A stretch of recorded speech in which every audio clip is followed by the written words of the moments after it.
नमस्कार दोस्तों। आज मैं क्लास 12 की एनसीईआरटी की बुक है समकालीन विश्व में राजनीति का एक चैप्टर दो ध्रुवीयता का अंत लेकर आई हूँ।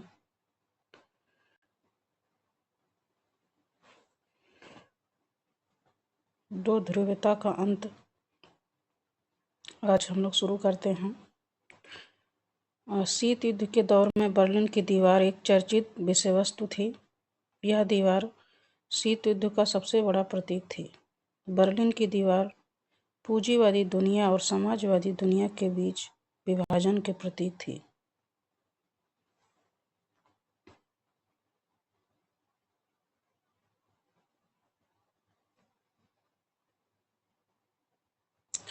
बर्लिन की दीवार का निर्माण 1961 में हुआ। 9 नवंबर 1989 को जनता ने इसे तोड़ दिया। दीवार का टूटना जर्मनी के एकीकरण और समाजवादी गुट के अंत तथा पूंजीवादी विश्व की विजय का प्रतीक बन गया। रूस में 1917 में पूंजीवादी व्यवस्था के विरोध में समाजवादी समाज की स्थापना के लिए व्लादिमीर लेनिन के नेतृत्व में समाजवादी क्रांति हुई। इस क्रांति के द्वारा निजी संपत्ति के संस्थानों को समाप्त करने की कोशिश की गई। समाजवादी क्रांति के परिणाम स्वरूप 1922 में यूएसएसआर सोवियत समाजवादी गणराज्य अस्तित्व में आया। सोवियत राजनीतिक प्रणाली की पूरी कमान एक पार्टी के हाथ में थी। यहाँ किसी एक राजनीतिक दल के लिए जगह नहीं थी तथा अर्थव्यवस्था योजनाबद्ध और राज्य के नियंत्रण में थी। उत्पादन के साधनों पर राज्य का स्वामित्व व नियंत्रण था। दूसरे दुनिया के देश द्वितीय विश्व युद्ध के बाद पूर्वी यूरोप के देश सोवियत संघ के प्रभाव में आ गए। सोवियत संघ ने उनकी राजनीतिक और सामाजिक व्यवस्था को सोवियत प्रणाली के अनुसार ढाल दिया। इन्हें ही समाजवादी खेमे या दूसरी दुनिया के देश कहा जाता है, जिनका नेता समाजवादी सोवियत गणराज्य था। दूसरे विश्व युद्ध के बाद सोवियत संघ और अमेरिका दो महाशक्तियों के रूप में उभरे। सोवियत प्रणाली क्या है? सोवियत संघ की संचार प्रणाली बहुत उन्नत थी। उसके पास विशाल ऊर्जा संसाधन था। सरकार के द्वारा नागरिकों के जीवन स्तर को सुनिश्चित करने का प्रयास किया गया था और उनकी बुनियादी जरूरतों को भी सरकार के द्वारा उपलब्ध कराया जाता था। यूएसएसआर में नौकरशाही अधिक शक्तिशाली हो गई। लोगों को अभिव्यक्ति की आज़ादी नहीं थी। कम्युनिस्ट पार्टी का राज्य की सारी संस्थाओं पर गहरा अंकुश था तथा सभी निर्णय पार्टी द्वारा जबरदस्ती लिए जाते थे।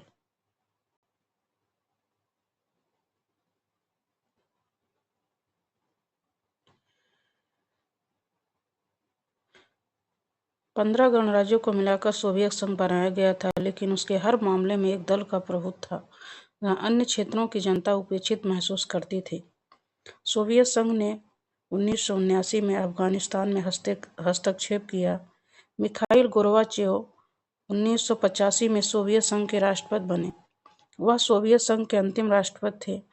उन्होंने पेरेस्ट्रोइका पुनर्रचना और ग्लासनोस्ट खुलापन नामक सुधार किया। उन्होंने अफगानिस्तान से पूर्व यूरोप से सोवियत सेना वापस बुलाई। गोर्बाचेव के द्वारा किए गए सुधारों के कारण कम्युनिस्ट पार्टी के नेताओं ने उनका विरोध किया।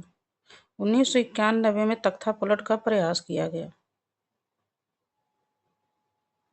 मार्च 1991 के दिसंबर में एल्त्सिन के नेतृत्व में रूस, यूक्रेन और बेलारूस ने सोवियत संघ की समाप्ति की घोषणा की। परिणाम स्वरूप कम्युनिस्ट पार्टी प्रतिबंधित कर दी गई तथा स्वतंत्र गणराज्यों ने पूंजीवाद और लोकतंत्र को आधार बनाया। समाजवादी गणराज्य के विघटन के बाद स्वतंत्र राज्यों के राष्ट्रकुल CIS कॉमनवेल्थ का इंडिपेंडेंट स्टेटस का गठन किया गया। रूस को सोवियत संघ का उत्तराधिकारी स्वीकार किया गया।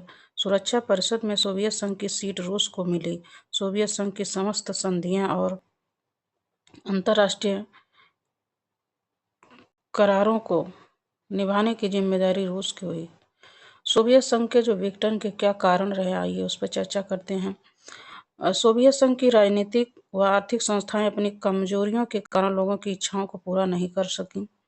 सोवियत संघ की अर्थव्यवस्था बंद अर्थव्यवस्था थी, जिसके कारण उपभोक्ता वस्तुओं की बहुत कमी हो गई।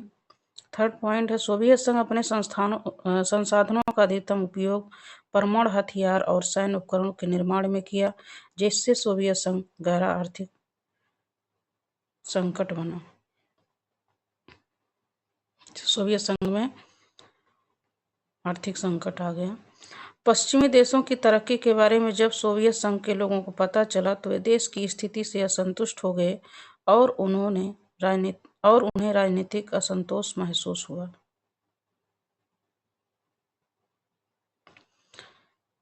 कम्युनिस्ट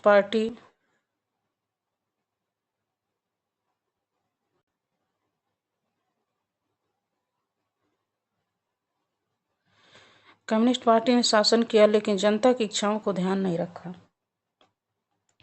सबसे प्रमुख और तात्कालिक कारण पूर्वी समाजवादी गणराज्यों में राष्ट्रवादी भावना और स्वतंत्रता की इच्छा का उभार। गोर्बाचेव के द्वारा किए गए सुधारों के कारण सोवियत संघ के विघटन को गति मिली। सोवियत संघ की आम जनता और कम्युनिस्ट पार्टी दोनों नाराज थे। आम जनता लोकतंत्र के द्वारा किए गए सुधारों की मंद गति से नाराज थी, जबकि कम्युनिस्ट पार्टी के सदस्य सोचते थे कि इन सुधारों से उनकी सत्ता और विशेष अधिकार कम हो रहे हैं।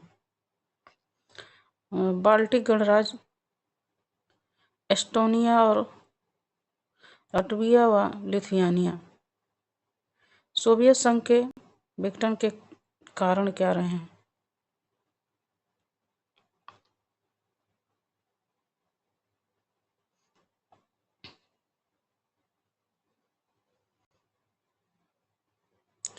नंबर 1, शीत युद्ध की समाप्ति हुई। समाजवादी विचारधारा पर पूंजीवादी विचारधारा प्रमुख सिद्ध हुई। शीत युद्ध के समाप्त होने के साथ साथ हथियारों की दौड़ भी समाप्त हो गई और शांति की संभावना का मार्ग खुला। एक ध्रुवीय विश्व व्यवस्था की स्थापना और अमेरिका का प्रभुत्व स्थापित हुआ। शॉक थेरेपी क्या है, इसके बारे में जानते हैं।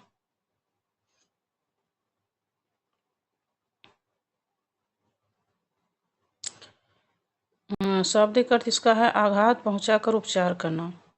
समाजवाद के पतन के बाद पूर्व सोवियत संघ के गणराज्यों द्वारा एक झटके में समाजवादी व्यवस्था से लोकतांत्रिक पूंजीवादी व्यवस्था में बदलाव के लिए एक खास मॉडल अपनाया गया।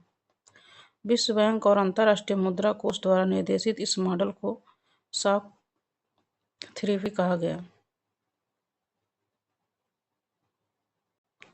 शॉक थेरेपी के अंतर्गत राज्य के स्वामित्व का निजीकरण किया गया, सामूहिक फॉर्म को निजी फॉर्म में बदला गया और पूंजीवादी पद्धति से खेती शुरू हुई। अधिकांश उद्योग निजी स्वामित्व में आ गए। मुक्त व्यापार को पूर्ण रूप से अपनाया गया। शॉक थेरेपी के क्या परिणाम रहे हैं? रूस में पूरा राज्य नियंत्रित औद्योगिक ढांचा टूट गया।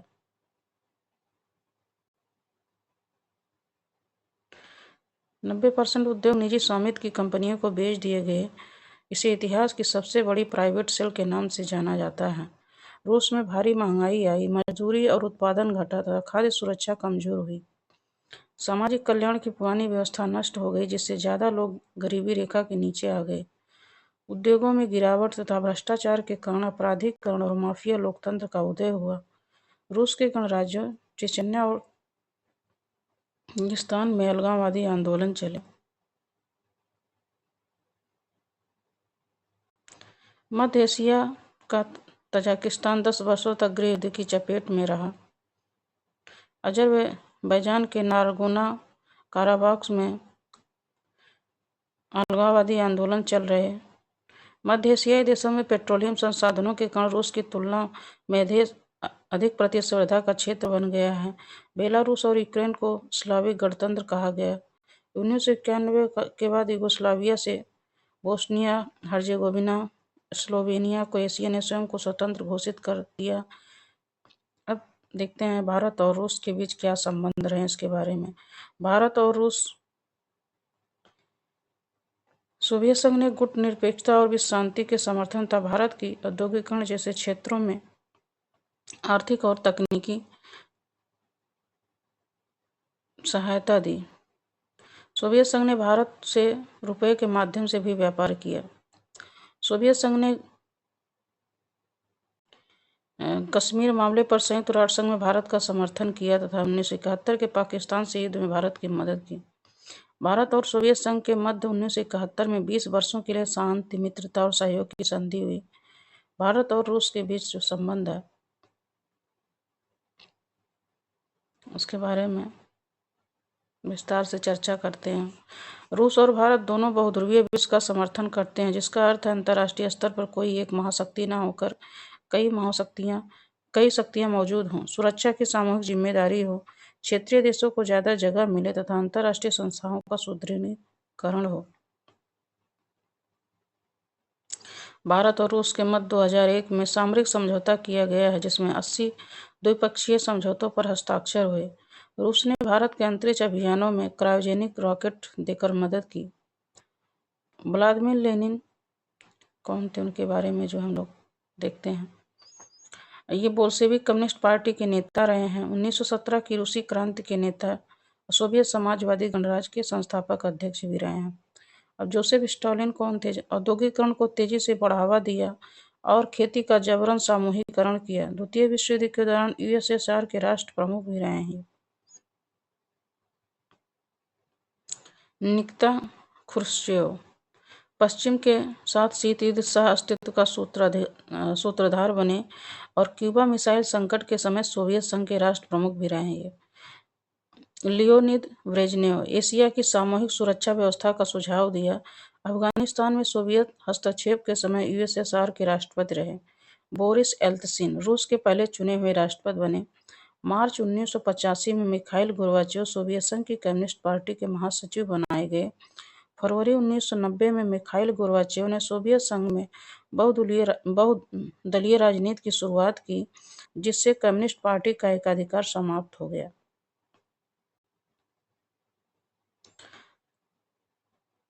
जून 1990 में रूसी संसद ने सोवियत संघ से अपनी स्वतंत्रता की घोषणा की। मार्च 1990 लिथुआनिया स्वतंत्रता की घोषणा करने वाला पहला सोवियत गणराज्य बना। दिसंबर 1991 में तीनों बाल्टिक गणराज्य संयुक्त राष्ट्र संघ के सदस्य बने तथा मार्च 2004 में नाटो में शामिल हुए। जॉर्जिया 1993 में CIS Commonwealth of independent states का सदस्य बना। 25 दिसंबर 1991 को गोर्बाचेव ने सोवियत संघ के राष्ट्रपति के पद से इस्तीफा दिया। सोवियत संघ का अंत हुआ। अब सत्ता के समकालीन केंद्र क्या रहे के बारे में चर्चा करते हैं। यूरोप में यूरोपीय संघ और एशिया में दक्षिण पूर्व एशियाई राष्ट्रों का संगठन आसियान का उदय क्षेत्रीय शक्ति के रूप में हुआ। इससे अपने क्षेत्रीय स्तर पर सहयोगी क्षेत्रीय व्यवस्था विकसित करने तथा क्षेत्र के देशों की अर्थव्यवस्थाओं का विकास बढ़ाने का काम किया। अमेरिका में द्वितीय विश्व युद्ध के बाद ध्वस्त यूरोप की अर्थव्यवस्था के पुनर्निर्माण के लिए पश्चिम यूरोप के देशों की आर्थिक मदद दी। अमेरिका में द्वितीय विश्व युद्ध के बाद ध्वस्त यूरोप की अर्थव्यवस्था के पुनर्निर्माण के लिए जो पश्चिम यूरोपीय देश थे उनको आर्थिक मदद दी। इस योजना को तत्कालीन अमेरिकी विदेश मंत्री जॉर्ज मार्शल द्वारा प्रस्तावित करने के कारण मार्शल योजना के नाम से भी जाना जाता है। मार्शल योजना के तहत 1948 में यूरोपीय आर्थिक सहयोग संगठन की स्थापना की गई। इसके माध्यम से पश्चिमी यूरोप के देशों को आर्थिक मदद की गई अमेरिका के द्वारा। यूरोप के झंडे में 12 सितारे हैं। यूरोप के लोगों और एकता का प्रतीक है। 1949 में यूरोपीय परिषद का गठन किया गया। तो हम लोगों का ये जो है पहला चैप्टर कंप्लीट हुआ। Thank you.